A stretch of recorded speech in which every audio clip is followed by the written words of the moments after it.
Hello everyone, welcome to channel learn with ease. आज का topic है company accounts, issue of shares, जिसमें हम सॉल्व करेंगे question number 47 chapter 6 D K Goyal की बुक से क्लास 12 अकाउंट्स के लिए। ऑनलाइन सेशंस अगर आप चाहते हो तो मुझे व्हाट्सएप कर सकते हो इस नंबर पर अपना नाम और क्लास। आप मुझे फॉलो कर सकते हो टेलीग्राम पर भी, learn with ease official Telegram channel है जहां पर आप अपने डाउट्स और कमेंट्स लिख करके भेज सकते हो। तो दो केसेस दिए गए हैं, दोनों ही केसेस में शेयर्स को फॉरफिट करके रीइश्यू किया। आपको इन दोनों में ही जर्नल एंट्रीज बनानी है। किस तरह से बनेगी देखो। फर्स्ट केस है जहां पर वाई लिमिटेड ने 400 शेयर्स फॉरफिट किया। 100 रुपए का एक शेयर था, 100 रुपए क्या है इसकी फेस वैल्यू। प्रीमियम 5 रुपए पर इसको इशू किया, मतलब कि एक शेयर आपका कितने का है, 105 रुपए का। और 5 रुपए का जो प्रीमियम है वो कब पे करना था, अलॉटमेंट के टाइम। ये जो 400 शेयर है फॉरफिट क्यों किए गए, क्योंकि फर्स्ट कॉल का जो पैसा 20 रुपए था वो इस शेयर होल्डर ने पेमेंट नहीं की।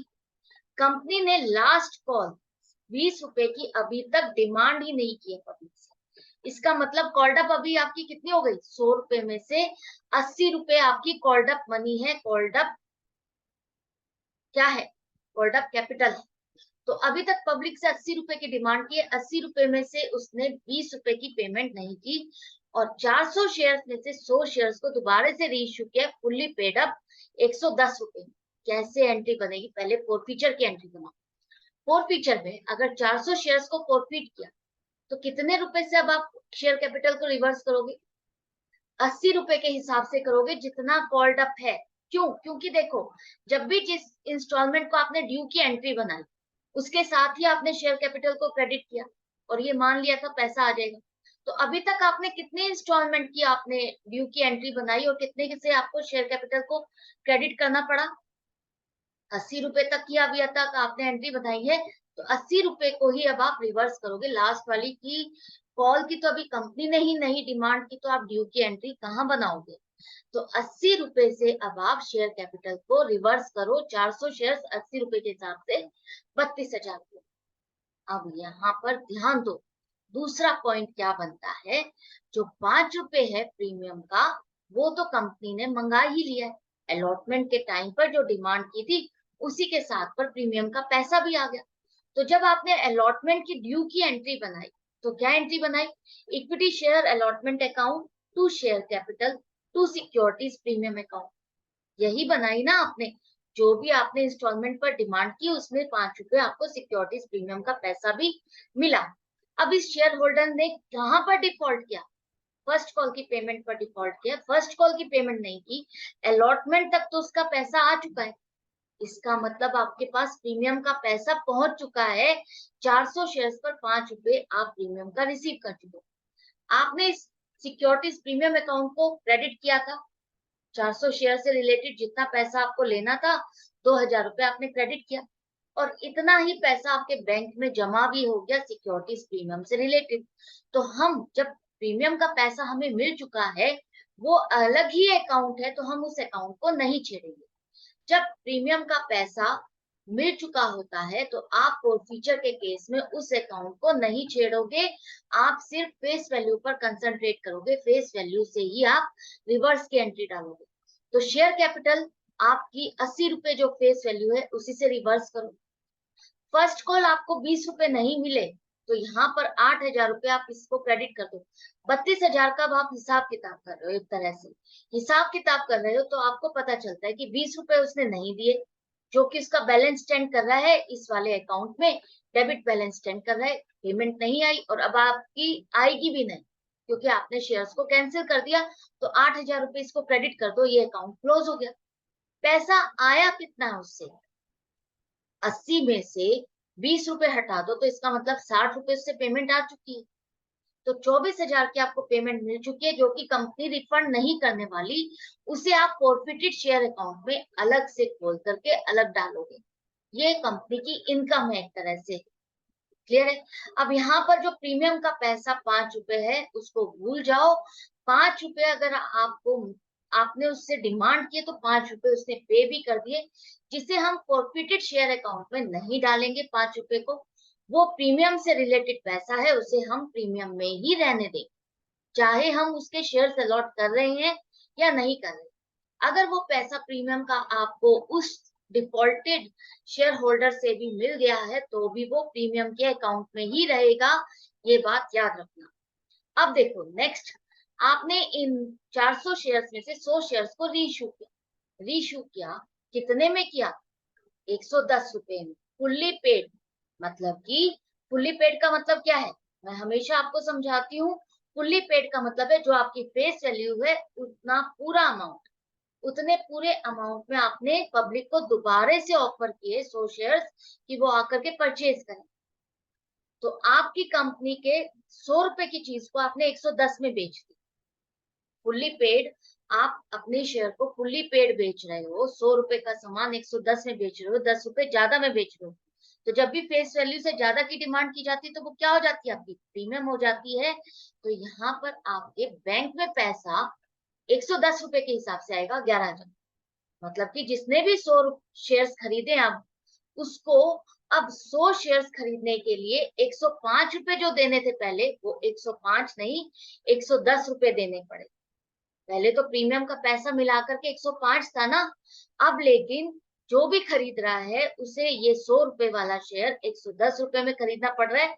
उसको 5 रुपए का नुकसान हो रहा है, उस शेयर होल्डर को, नए शेयर होल्डर को।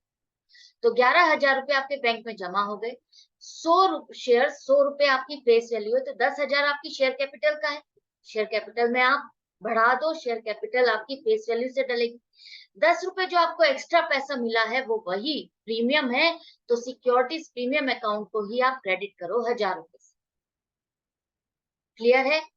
दोबारा से रीइश्यू किया, ज्यादा अमाउंट में रीइश्यू किया, वो आपका प्रीमियम है, प्रीमियम अकाउंट पे डालोगे। यहाँ पर इसको रीइश्यू करने पर बिल्कुल भी नुकसान नहीं हुआ। कंपनी को अपने शेयर्स को रीइश्यू करने पर बिल्कुल भी नुकसान नहीं हुआ, बल्कि उसने अपने 100 के सामान को 110 में बेचा। तो जो यहाँ पर प्रॉफिटेड अमाउंट है, जो कि हम ट्रांसफर करते हैं कैपिटल रिजर्व में, जितने शेयर्स रीइश्यू कर दिए उससे रिलेटेड अमाउंट को, तो वो सारी की सारी इनकम बच गई। तो इनकम कितनी बच गई, आप देखो यहाँ पर 100 शेयर्स पर 60 रुपए आपको मिला हुआ है ना हर शेयर पर। तो हम 100 शेयर्स पर 60 रुपए जो आपको मिला हुआ है, 100 शेयर्स का ही कैपिटल रिजर्व पर ट्रांसफर कर देंगे, प्रॉफिटेड शेयर अकाउंट में से डेबिट कर देंगे। इतना पैसा निकाल देंगे क्योंकि 100 शेयर्स का आपने फाइनल कर दिया, उसको रीइश्यू कर दिया, अब उससे कोई ना लेना है कोई देना है।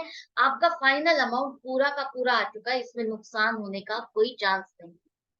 तो बाकी बचा हुआ पैसा पूरा का पूरा प्रॉफिट है, जिसे आप कैपिटल रिजर्व अकाउंट में ट्रांसफर करो। फर्स्ट केस आपको अच्छे से समझ में आ गया, जहां प्रीमियम पर शेयर को इश्यू किया और प्रीमियम का पैसा शेयर होल्डर से मिल गया, आपने इसको फॉरफिट किया, तो शेयर प्रीमियम जो मिला था आपको, आपने उसको रिवर्स नहीं किया, प्रीमियम पर इश्यू किया। डिफॉल्ट भी प्रीमियम वाला शेयर हुआ और दोबारा से री इश्यू भी आपने प्रीमियम पर करा, तो जो री इश्यू किया उसका प्रीमियम का पैसा भी आपने अलग से सिक्योरिटीज प्रीमियम अकाउंट में डाला। नेक्स्ट केस देखते हैं हम यहाँ पर देखो, वाई लिमिटेड ने 700 शेयर्स को फॉरफिट किया। 100 रुपए का एक शेयर है, फेस वैल्यू 100 रुपए, 5 रुपए वही प्रीमियम है, 105 रुपए का एक शेयर हो गया। अब यहाँ पर 700 शेयर्स को फॉरफिट क्यों किया? क्योंकि उसने अलॉटमेंट का पैसा कितना था, 35 रुपए पर शेयर, जिसमें कि 5 रुपए आपके प्रीमियम का इंक्लूडेड है। तो 30 रुपए फेस वैल्यू है, 5 रुपए प्रीमियम का इंक्लूडेड है, जो किसने नहीं पे किया। फर्स्ट कॉल है वो भी पे नहीं की, सेकेंड कॉल की तो अभी 20 रुपए की डिमांड ही नहीं। 700 में से 500 शेयर्स को रीइश्यू किया और वो भी 80 रुपए का पेड अप। मतलब कि 80 रुपए वाली शेयर कैपिटल, 80 रुपए वाला शेयर आपको ये लेके चलना है। आपने अपना 80 रुपए का सामान 92 रुपए में बेच दिया। एंट्रीज क्या बनेगी, देख, सबसे पहले आपको फॉरफीचर की एंट्री डालनी है। तो 700 शेयर्स पर अभी तक पब्लिक से डिमांड कितनी की गई है, 20 रुपए की तो डिमांड नहीं की ना, तो फेस वैल्यू में आपका 80 रुपए की डिमांड। तो 80 रुपए से ही आप शेयर कैपिटल को रिवर्स करोगे, 56,000 हो गई। 700 शेयर्स पर 80 रुपए के हिसाब से 56,000 हो गई। इतने से ही आपने शेयर कैपिटल को क्रेडिट किया था, जब जब जो इंस्टॉलमेंट बनी थी, इसी को आपने रिवर्स कर दिया। अब जैसा कि आपने जब अलॉटमेंट की अमाउंट इंस्टॉलमेंट ड्यू हुई तो आपने एंट्री बनाई, equity share allotment account to share capital account to equity to securities premium account, यही बनाई ना जितने शेयर्स पर आपको पैसा लेना था। अब यहाँ पर 700 शेयर्स पर आपको अलॉटमेंट पर पैसा नहीं आया, तो इसका मतलब यहाँ पर आपको प्रीमियम का पैसा भी नहीं मिला। तो जब प्रीमियम का पैसा नहीं मिला तो वहां पर 3500 रुपए का डिफरेंस आ रहा होगा। ये पैसे आपको नहीं मिले तो यहाँ पर ये डिफरेंस आ रहा होगा, 3500 रुपए आपके डिफरेंस शो कर रहा होगा कि ये सिक्योरिटीज प्रीमियम का आपको नहीं मिला। तो हम जब नहीं मिला और नहीं मिलेगा, क्योंकि आप ये शेयर्स कैंसिल कर रहे हो, फॉरफिट कर रहे हो, अलॉट नहीं कर रहे, तो उससे रिलेटेड सिक्योरिटीज प्रीमियम अकाउंट को भी आप रिवर्स कर दोगे। जब आपको जो शेयर्स फॉरफिट कर रहे हो और उससे प्रीमियम का अमाउंट आपको नहीं मिलता, तो आप उस प्रीमियम को भी रिवर्स करोगे, डेबिट करोगे 3500 रुपए से। अब यहाँ पर इक्विटी शेयर अलॉटमेंट आपका कितना है, 35 रुपए के हिसाब से आपको नहीं मिले। फर्स्ट को 20 रुपए के हिसाब से वो भी आपको नहीं मिले, तो ये जो बैलेंस स्टैंड कर रहा है इन अकाउंट में, इनको भी क्रेडिट कर दो, इन अकाउंट को क्लोज कर दो, खत्म कर दो, क्योंकि ये अब नहीं मिले। मिले कितने आपको, 80 प्लस 5 85, 85 रुपए लेने थे प्रीमियम का मिला करके, आपको 85 में से 55 रुपए उसने नहीं पे किए, तो 30 रुपए तो इसका मतलब उसने पे किए हैं। तो 21,000 रुपए की पेमेंट आपको मिल चुकी है, वही आप फॉरफिट कर रहे हो, वही आप रिफंड नहीं करने वाले, वही आपकी कंपनी की इनकम है। 21,000 रुपए इनकम हो गई। अब इसने क्या किया, ये जो शेयर है 700 में से 500 शेयर्स को रीइश्यू किया। रीइश्यू किया, पब्लिक को दोबारा से ऑफर किया कि वो उसकी कंपनी के शेयर्स को परचेज करे। अब परचेज करने वाली है, तो जो भी शेयर को परचेज कर रहा है वो 80 रुपए का सामान 92 रुपए में परचेज करे। मतलब कि ये माना जाएगा कि 100 रुपए में से उससे 80 रुपए आ चुके हैं। जब भी कंपनी आगे डिमांड करेगी 20 रुपए की, तो उसको भी 20 रुपए की पेमेंट करनी होगी। ये नहीं है कि उसने 92 रुपीज की पेमेंट कर दी है तो उसको आगे 8 रुपीज की पेमेंट करनी है, 8 रुपए की पेमेंट करनी है, ऐसा नहीं है। अगर हम ये मान के चल रहे हैं हम अपना सामान 80 रुपए का 92 में बेच रहे हैं, ये हमेशा याद रखना, समझ लो इस चीज को। आप रीइश्यू कितने में कर रहे हो, 92 में कर रहे हो, लेकिन सामान कितने वाला दे रहे हो, आपने जो सामान आपका 80 रुपए का है उसे 92 में दे रहे हो, तो आपके बैंक अकाउंट में पैसा आएगा 92 रुपए के हिसाब से 46,000। शेयर कैपिटल आपकी 80 रुपए के हिसाब से बढ़ेगी, 80 है या 800 नहीं है, इसको करेक्ट कर लेना, 80 है ये, 80 आएगा ये, ठीक है। तो 80 के हिसाब से 500 शेयर पर 40,000 हो जाएगा आपका, यही होगा ना, क्योंकि शेयर कैपिटल आप कितने से बढ़ाओगे, आप अपनी शेयर कैपिटल 80 रुपए मान के चल रहे हो कि आपके पास उससे 80 रुपए शेयर कैपिटल का आ गया है, तो उतने से ही शेयर कैपिटल बढ़ाओगे 40,000। एक्स्ट्रा पैसा जो आया हुआ है वो शेयर कैपिटल से रिलेटेड नहीं है, वो उसका सिक्योरिटीज प्रीमियम है। अब आपने देखो यहाँ पर 12 रुपए प्रीमियम की डिमांड की है, जो आप पहले शेयर्स को अलॉट कर रहे थे, शेयर्स को आपने इशू किया था 5 रुपए की प्रीमियम की अमाउंट डिमांड की, और अब जब आपने इन शेयर्स को दोबारा से रीइश्यू किया, आपने 12 रुपए का प्रीमियम कर दिया, 12 रुपए के हिसाब से इसको इशू किया, तो ये प्रीमियम का पैसा है, तो सिक्योरिटीज प्रीमियम अकाउंट में डालोगे 6,000।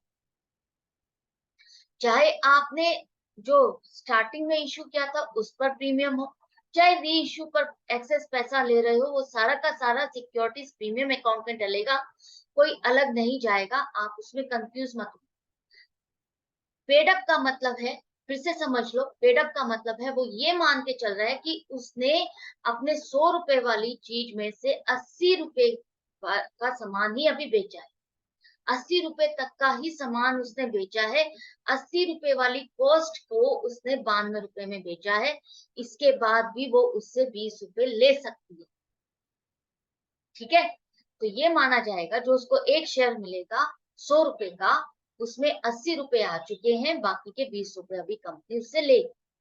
तो यहाँ पर अब आपकी ये बैंक में डिपॉजिट हो गया पैसा, प्रीमियम में भी डाल दिया, अब बाकी आपके पास जो 500 शेयर से रिलेटेड फॉरफिटेड अमाउंट है उसको आपको क्या करना है, कैपिटल रिजर्व में ट्रांसफर करना है। हमेशा याद रखना, जो फॉरफिटेड शेयर्स में से अगर आप रीइश्यू कर देते हो शेयर्स, तो 500 शेयर्स अगर आपने रीइश्यू कर दिए, तो उससे रिलेटेड जो फॉरफिटेड अमाउंट है वो फाइनल हो चुकी है, वो कंपनी का गेन है। तो 30 रुपए के हिसाब से 15,000 रुपए आप कैपिटल रिजर्व अकाउंट में ट्रांसफर कर दो। फॉरफिटेड शेयर अकाउंट आप डेबिट करो 15,000 से और क्रेडिट करो कैपिटल रिजर्व अकाउंट। बाकी 200 शेयर्स पर 30 रुपए आपके 6,000 रुपए अभी भी इसी अकाउंट में क्रेडिट आएंगे, क्योंकि ये शेयर अभी आपने रीइश्यू नहीं की। तो आई होप आपको अच्छे से समझ में आ गया। रीइश्यू करने पर इस कंपनी को नुकसान नहीं हुआ, उसने तो बल्कि अपना सामान महंगे में बेचा है। 80 रुपए वाली चीज उसने अपनी 92 रुपए में बेची है, उसको नुकसान नहीं हो रहा है, उसको तो फायदा हो रहा है। तो फॉरफिटेड शेयर अकाउंट से आपने नुकसान को कोई एडजस्ट नहीं किया, पूरा का पूरा फायदा जो था आपके पास पहले वाले शेयर होल्डर का पैसा था 30 रुपए, वो सारा का सारा कैपिटल रिजर्व अकाउंट में ट्रांसफर हो गया। आई होप ये दोनों केसेस आपने अगर समझ लिए तो अच्छे से आपको कॉन्सेप्ट क्लियर हो जाएगा और समझ में आ भी गया होगा। नहीं आया है तो कमेंट सेक्शन में लिख करके पूछ सकते हो। मिलूंगी मैं नेक्स्ट वीडियो में नेक्स्ट क्वेश्चन के साथ। बने रहना अपनी प्रैक्टिस के लिए। Good bye and take care.